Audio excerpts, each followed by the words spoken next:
What's good? It's your boy Montana 300. I'm sitting here with your favorite dads, man. Make sure you subscribe and follow ScriptWork, man. You already know what it is, man. Rap God, FG shit, man. Spot. FG shit. ScriptWork.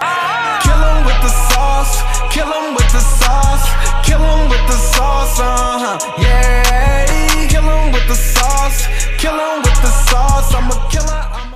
Can't believe I strayed away and almost missed my calling. Cause all I do is think of bars. I'm an alcoholic.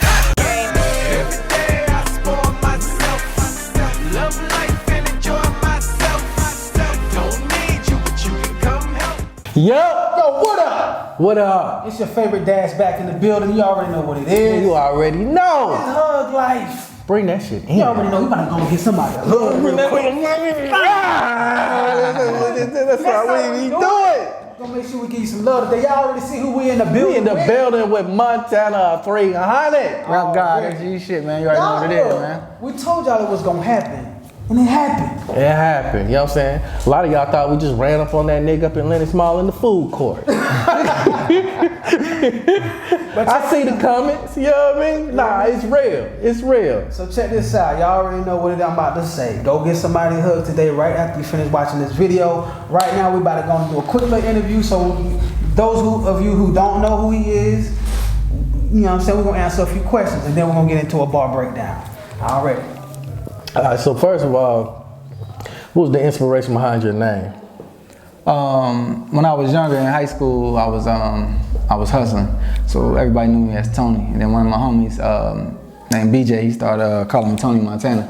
You know, like the drug dealing Scarface. Yeah, you know, Scarface. So you know, was getting more heavy with the you know, the hustling and stuff. You know what I'm saying? So I just kind of just ran with it as that. And then later on, I formed a group called 300, and you know, we still did our solo thing. So when we did solo things, it was like Montana of 300. I'm representing something that's bigger than just myself. Word, you know what I'm saying?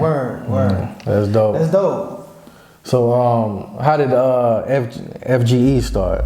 That started probably around, like, I came with the idea maybe like 2000, late 2000, the summer 2008. Me and one of my homies came up with the idea. He don't even rap, you know what I'm saying? But we started to be cool. I was young at the time, I was real flashy and, you know, just into dressing and buying cars and jewelry, all that stuff. Yeah, you know what I'm saying, at the time. So I kind of ran with that, and that's what I was more known for then. That was before I kind of really got into all the little, you know, the deep in the streets, you know, the bullshit in the streets, all the violence and all that type of shit, you know what I'm saying, side of me.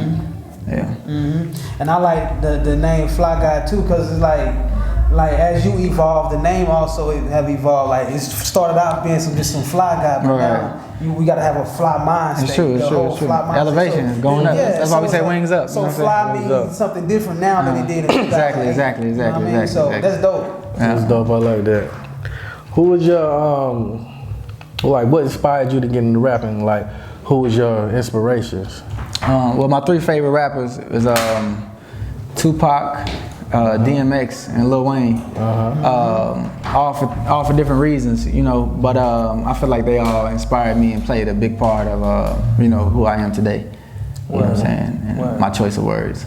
Word. Facts. And it's crazy you can see that. I can see the influence in your music because it ain't like you got any of their styles, but like your subject matter. Right. You know what I mean? Right. And then the way you punch. You know what I'm saying? Like Lil Wayne punch, but then it's grimy like DMX. You know what I'm saying? Like I can hear all of that. Yeah, all that. And it's just you. Right. Appreciate it. I call him the boxing coach. That's the boxing coach, man. He teach punches with he teach lessons with punches. You know what I'm saying? On the real. Hey, being that like with your style, you know what I'm saying, you always deliver a heavy message. You know what I'm saying? You always teaching. Like you kind of feel like you picking up where Pop left off. In a sense, because I feel like I remember watching an interview with him, and he was saying like, what type of person would he be if he didn't, you know, look out for the community or warn them or, you know, give back to them, you know. So a lot of the things that I do in life, you know, I kind of ask myself like, okay, this is doing this for me, but how is this helping anybody else? Right, you know what I'm saying? And I think a lot of people are just, in life just selfish. You know what I'm saying? We really don't come across a lot of selfless people. So I think Tupac is the most selfless rapper of all time. Yeah, you know what I'm saying? Like, if you just go He put himself out there through his name or through his his choice of words for the song titles. You know what I'm saying? Yeah. From the Lord knows, you wonder why they call you bitch. You know, Brenda's got a baby. Yeah. Keep your head up. You know what I'm saying? All that type of stuff. White man's world. Like all this is more than than self. You know what I'm saying? It's about more than just him. You know what I'm saying? So Facts. Like I know you heavy into the community and everything. Like, do you have any community outreach or youth programs? No, none yet. So really, right now, all I'm really doing is I've gone to a couple of colleges and stuff like that, and a couple of high schools, and spoke to the kids and things like that. Steering their mind a little bit, upward, I should say. You know what I'm saying? Things that I wish I had somebody telling me when I was their age, going through high school and stuff like that. So that's about the closest now. I'm real. How we talked about I talked about the church stuff. The pastors be. So I'm not really one of them type of people that's into throwing my money into the hands of somebody I'm not sure exactly where it's going to.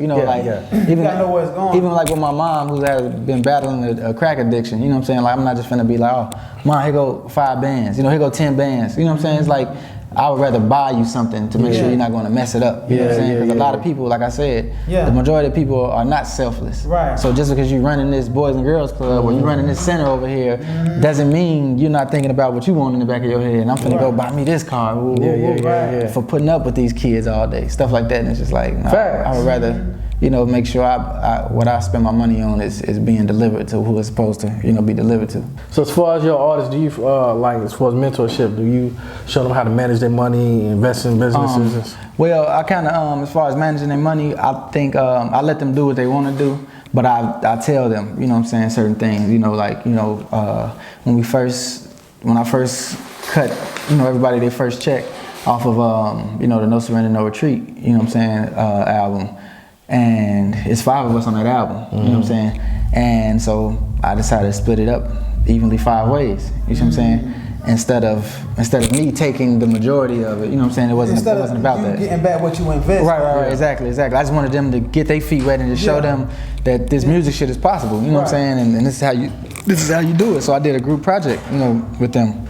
And so we all took, 20% apiece, and I just let them know, this may seem like, this is some of their first check, off music, legit money. So like, this may seem like a lot, but I'm telling y'all it's really not, you know what I'm saying? Like, this can be gone like that fast, you know what I'm saying? So spend your money wisely and, don't spend it on all of this, put something up, save this, So you can only do so much, for somebody, you know what I'm saying? Your money is your money at the end of the day, you know what I'm saying? But if they know they could come to me for advice at any point in time, and I know a lot of times in life, when you get money, you have to learn for yourself sometimes. You have to be like, oh, I had this, I lost it, I had it, I lost it. And it's like, okay, next time I get it, I'll know how to go about it better. You know what I'm saying? Sometimes it's just some things you got to find out on your own. And that's just with the majority of people. You know what I'm saying? So as far as that, you know what I'm saying, things that I've done that I'm not keeping tabs on or trying to be like, okay, I took everybody on tour, I paid for all the hotel rooms, I paid for all the food. Y'all niggas owe me this. That's not how I move. This is what I'm doing from the heart. This is my, my money. So record labels don't move like this. I move like this because I love these niggas. You know what I'm saying? Yeah. So when I move like that and I tell them things like, make sure you do this same type of shit for somebody when you get in position. Yeah. Because I know what it's like to want help and not have anybody to help me. You know what I'm saying?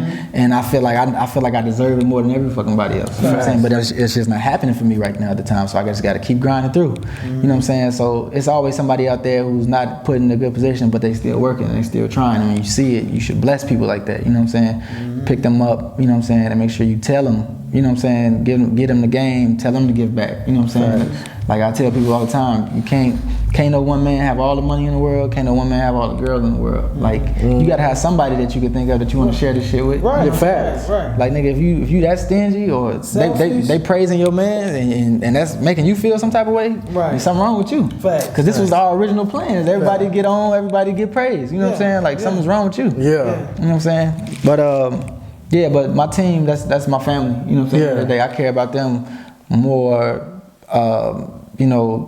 Beyond this music shit. You know what I'm saying? I care about them after music, their kids. I want their kids to be straight. I want them to be straight when they old. You know what I'm saying? We old, we can sit down and sit back and laugh and still have a good relationship. You know what I'm saying? So yeah, I kind of just I like to let them do their own thing. You know what I'm saying? And that's pretty smart too, cause and the way you're protecting your investment, cause you know what I'm saying, when you're dealing with street niggas, you know what I'm saying, when you show them that you can get money like this out here off the jump without taxing them first, right. You know what I'm saying, that'll keep them out the streets. Yeah, you gotta keep them out the streets. You know what I mean, won't be out there fucking up instead of being, you know what I mean, being in the studio. Right. You know what I'm saying? So I like that. That's dope. I like your whole team, man. The whole FGE squad, bro. Everybody dope as well, man. Appreciate it, man. How do you get in your mode? Like when it's time to write or record, like how do you get in your zone? Shit, it's just easy to me. I just block out everything, you know, no phone, you know, I'm not looking at my text messages, I'm not on social media. You know, I just really get in my zone. You know, I don't smoke or drink or nothing, so I really don't need nothing to put me in there. It's just, I just tell myself, you know, it's time to work. You know what I'm saying? My previous, you know, achievements and stuff like that is like, that's just really my fuel. I know the possibility. I've been there, I've done it. I can do these things again. You know, so it's just like, I know the work that it put in. You know, nobody else put me in that situation. My choice of words put me in that situation. You know what I'm saying? So it's like I can do that again, or I'm basically my own competition. You know, to myself. Like I really don't listen to anybody else. If I hear somebody else, it's because one of my homies or my artists been plugged up, you know, the aux cord, they phone to the, you know, and I heard in the call, who is that? Oh, okay, yeah, that's hot. You know what I'm saying? Stuff like that. But other than that, it's like watching the scouting report. Like I'm my competition. You know what I'm saying? Do you ever listen to your old music and notice like your growth?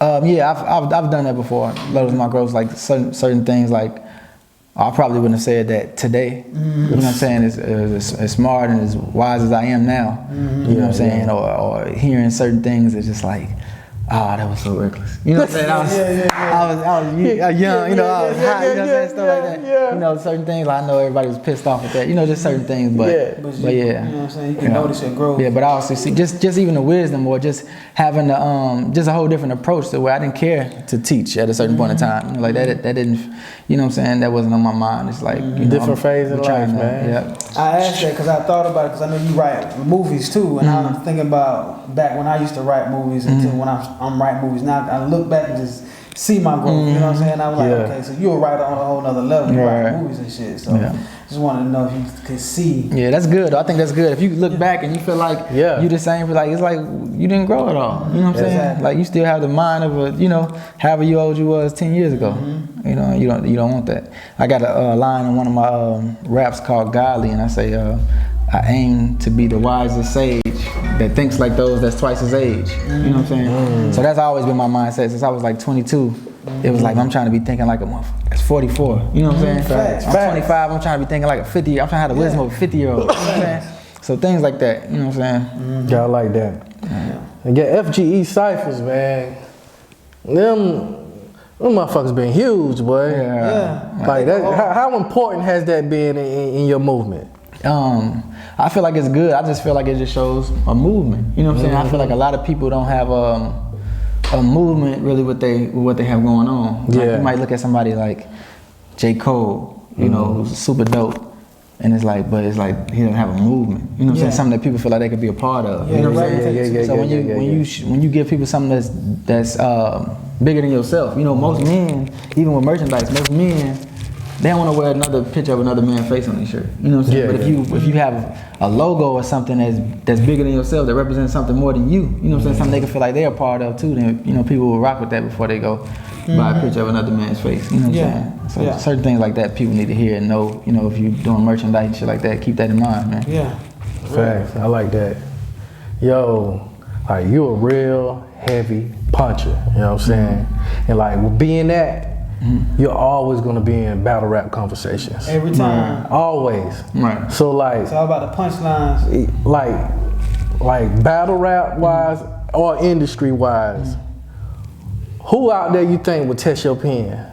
Who would be a good battle for you? I don't have to say it. I don't think I've listened to all of the battle rappers, but going off top, who I would like, who I feel like would be a good, you know, battle to see.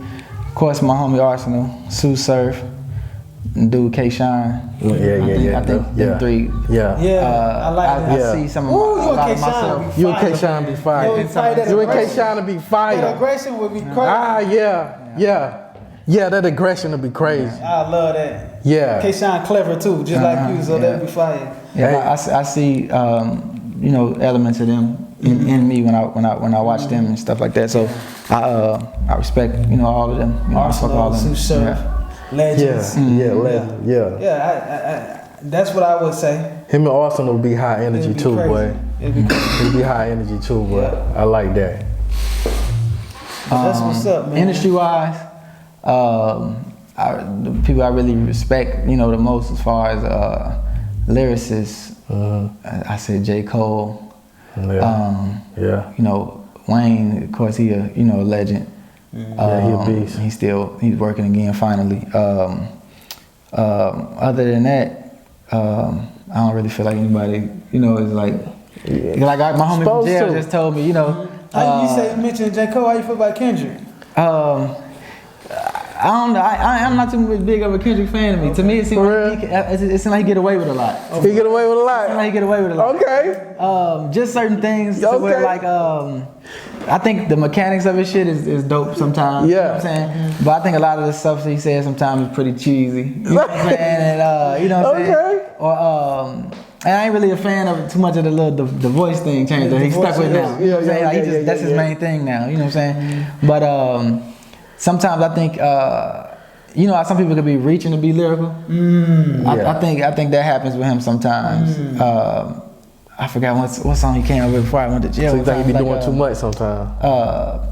Yeah, just a little overboard. And it's just like for you to break this down. You know what I'm saying? What he said is not really too much depth to it. You know what I'm saying? Yeah.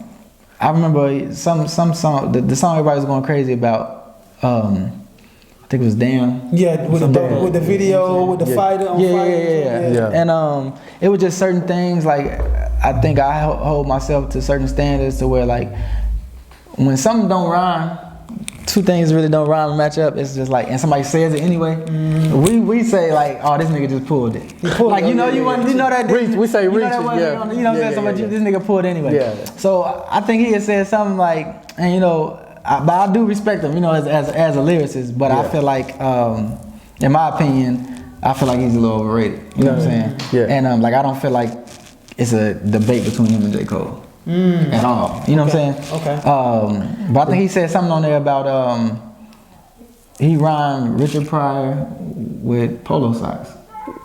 And I'm just like, wow. Then after that, he rhymed with damn. He said something about I'm so sick and tired of the Photoshop. How about something more natural like afros on Richard Pryor? Photoshop and Richard Pryor. Then after that, he said polo socks. Then after that, he said something else again. It's just like nothing for them really matches. It's like you pulled it 4 times in a row. It's like as an artist or the lyricist, you shouldn't have to do that because you a top tier lyricist. You don't have to cheat. You know what I'm saying? Like we listen to people like Plies and heard him say stuff like, when I first met her, she didn't know how to throw a bike. That shit animal. I got this game right. Like backing right. That nigga made that shit work off his link. You know what I'm saying? It's like okay, but he pulled it one time. But if you're a lyricist, like you shouldn't have to go. That's stooping down. You can find the word. Exactly. It's like it's almost like you just settle and throw it back, or you just throw it back. Throw it back. That's how the plot. Certain shit like that. That's how they say it too, dog. But yeah, man, so just certain shit like that. I feel like it's not really a lot of people on J. Cole level as a lyricist. I feel like he's a teacher. Too. He's a teacher and an advisor. It's a cold world, boy. It's a cold world. So as far as somebody, in the industry's side of things that's, to make me come with it lyrically, I feel like Cole, Wayne. That sounds about right. Yeah. Hey, I was gonna tell you about this time though. I was in Chicago, dog. Chicago, bruh. I ended up in the hood. I ain't know where I was though, dog. Let me tell you what happened, bruh. So I'm out in Chicago filming a movie, right? I did this movie with Christopher Nolan out there. We did a movie called Pierre. I'll get back to you with the title of the movie. Anyway. I was out there filming the movie, right? I'm on set. My plane leaves at 8 o'clock. You know what I'm saying? I wrap up my scene around 6. And then the girl that was driving actors back and forth to the airport was out already with somebody. So they was like, yo, Lem, you gonna miss your plane, bro. You gotta get there. You know what I'm saying? Hop on the subway. Not the subway, but hop on the transit or whatever. Right. Yeah. Y'all send them off. Yo. So I got on there. They said I gotta get on the orange line. Right? So I'm like, I'm on the orange line. And I thought I was on the orange line. I get the ride, and that motherfucker stopped and said I was on the green line. And I had to get off. Right. So I'm like, this ain't the orange line, nigga. I thought I was on the orange line. I done took pictures and everything. Right. I posted on Snapchat. So I'm like, yo, so I ain't gonna start get off on the green line, right? Police and everything, swoop in and everything. Somebody run it, boom, boom, boom. Somebody just got shot. Somebody said Popo just got shot. I'm like, Popo just got shot. And I'm on the train, I'm looking, I walk down, right? I walk down the stairs, and I'm like, damn. And I was like, fuck, my plane about to be goddamn leaving in 15 minutes. I can't go back to the city, get on the orange line and give it, what am I gonna do? Right. I pull up Uber, ain't no Uber in the area, dog. I'm like, and I see one, I finally seen one come up, it was like one Uber. This nigga, he pulled up, skirt, he was like, you good for Uber? I'm like, yeah. So this is like I was on a TV show, dog, I swear to God. So I go hop in the Uber, the nigga, he gone. I was like, yo, I gotta get to the airport in like 15 minutes. Like, I'm gonna get you there. Like, boom. So next thing you know what I'm saying? I promise you, I swear to you, now this nigga got me to the airport like right at 8 o'clock, dog. I had to run through the airport. Right. But the Uber driver, he knew what was up, though. Right. Hey, yo, when you look for Uber, they know how to maneuver. Dog, and then he was like, they ain't gonna pull me over. He said, I'm gonna get you there. Boom. Right. We went through traffic, running red lights and everything. I'm like, goddamn, Chicago lit.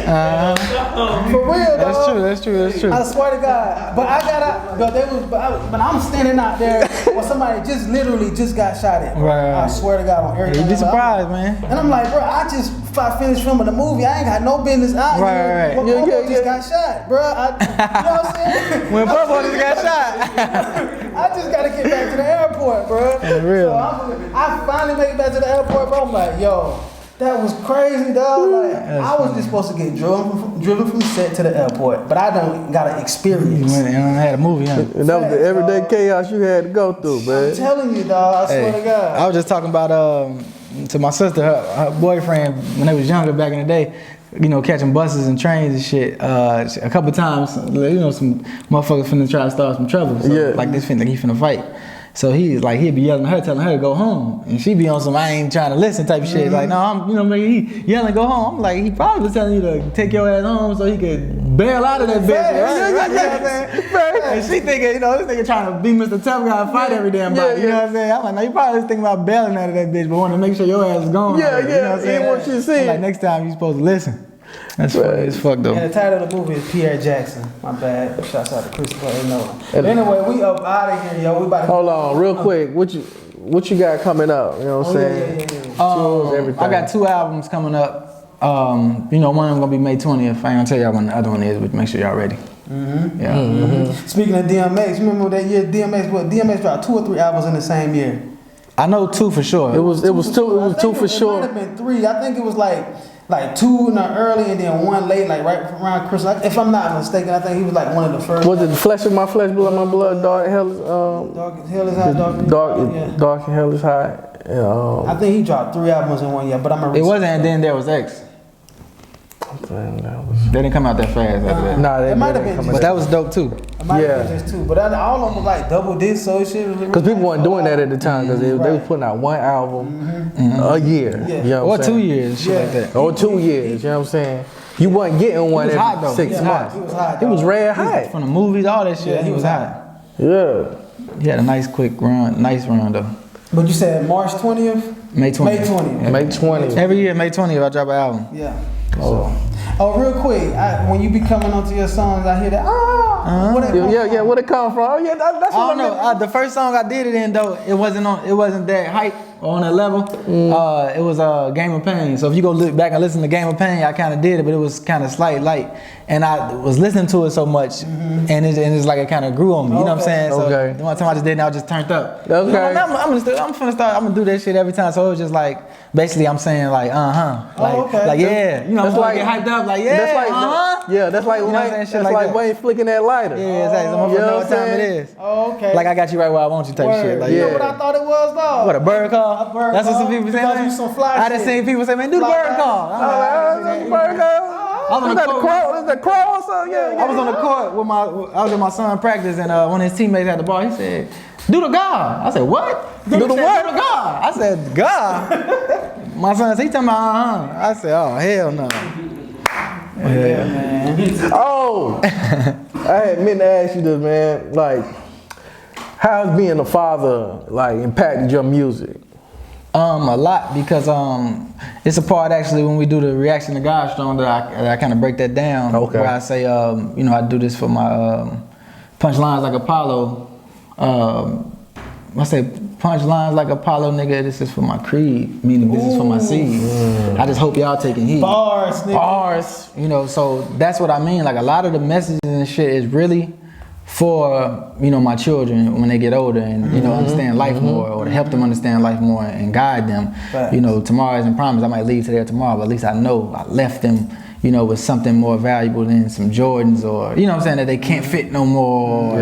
You know, that memory at the indoor swimming pool, you know, things like that. Like they say the greatest gift a person could give their child is advice. Like that's something that doesn't run out. This dollar, I can give you $1 all day, that's gonna run out. I give you $100, it's gonna run out. It's not gonna last you for the rest of your life. But if I give you this advice, that knowledge, you can use this for the rest of your life, and you can, and the great part about it is you can share it with other people too yourself. The people that you meet in life, you can share it and give it to them, and they can give it to their kids. It's a gift that keeps on giving.